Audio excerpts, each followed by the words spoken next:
Hit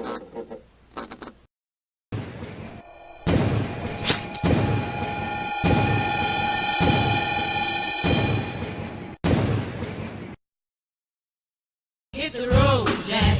Don't you come back no more, no more, no more, no more.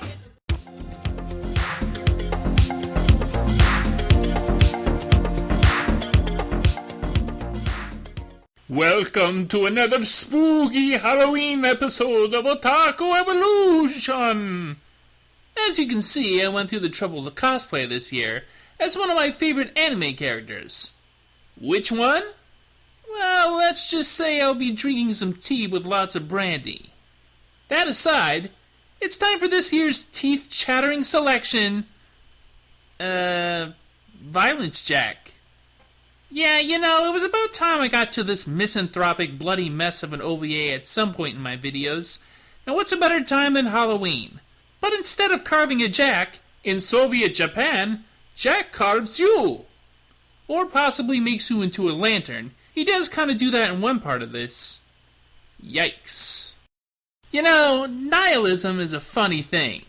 People think of nihilism as just believing nothing has any purpose whatsoever, so hang the sense of it and hope for nothing, all is lost, morals are meaningless, let's all be psychopaths.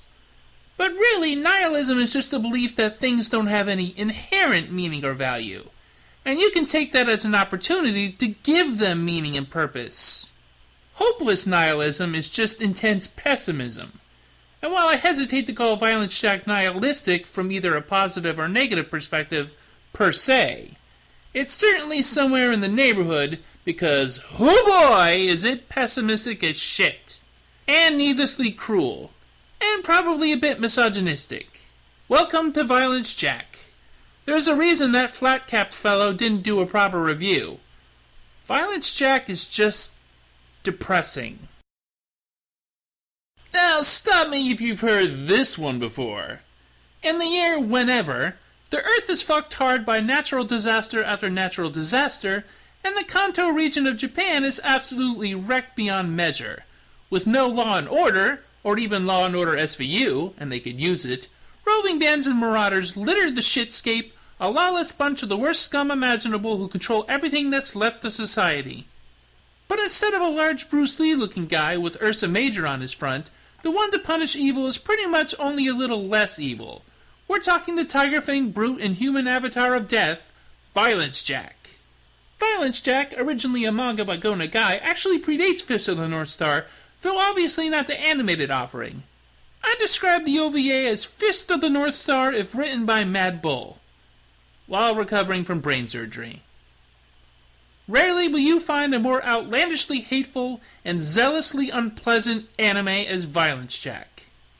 Sure, you can get the occasional chuckle out of the antagonist's agonizing comeuppance, but that only goes so far when it heaps such lovingly detailed torture to any character with two X chromosomes. The writers must have had serious issues with women, because if you're a woman in the world of Violence Jack, you'd better hope you're ugly and on fire, and even then some guys will rape the fire to get to you. And as a hero, Violence Jack is a real mixed bag. His first adventure sees him tear through the baddies with little care to collateral damage. In fact, it's dangerous to even help Jack, as two poor witless lovers learn the hard way at the end of that feature. Poor bastards. Now, apparently he mellowed out just a little after that, because he's somewhat more human in the second and third installments, but if I were you, once Jack helps you, you run the fuck away from the guy and never look back. He's like a guy playing a sandbox game with the invincibility cheats on, just plowing through everything and killing anything that moves in that first chapter. Even when he mellows, he's not above traumatizing children for what's supposedly their own good.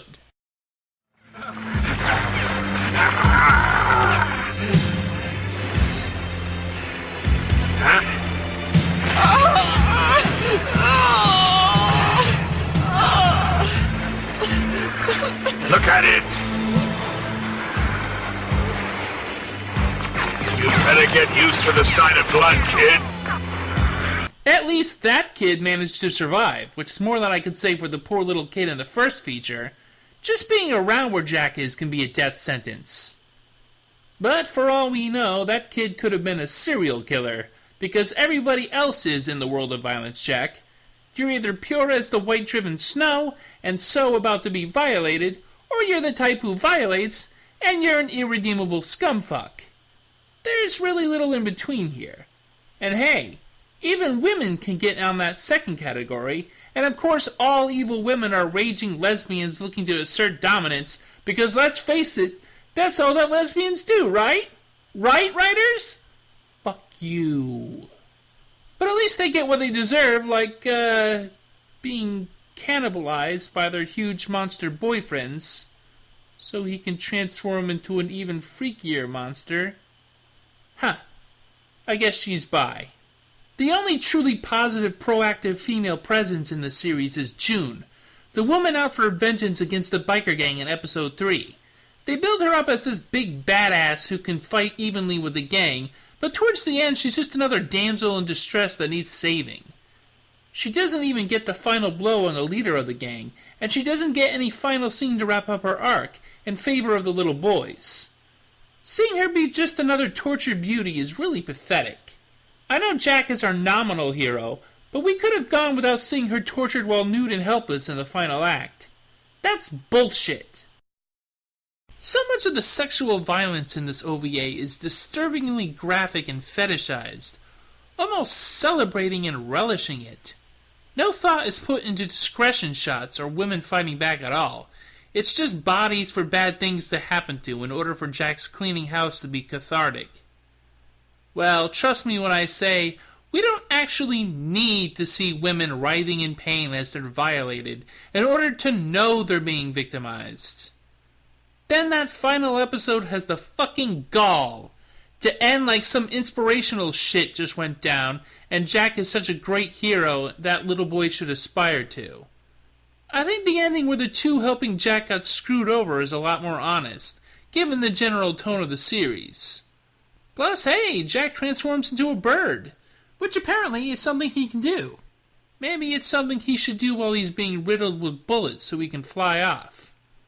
And more hey, this scene where Jack fights the cannibal gang leader in episode 2, they could have stretched this scene for about 20 minutes and it would have made a great episode all on its own. Look, in Violence Jack, you have to take the little nuggets of gold you can find in the mound of molten shit. This game's over, and now you die!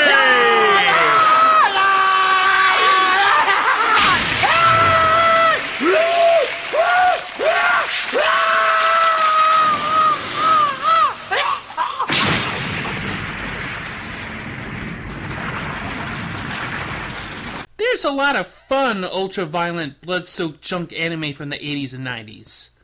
Like Ninja Scroll, Wicked City, Demon City Shinjuku, Goku Midnight Eye, Cyber City Oedo, fucking MD Geist, Berserk, Crying Freeman. But none of them are as painfully hateful as Violence Jack. Go watch those anime, because on top of everything else, there's really not much to actually say about Violence Jack.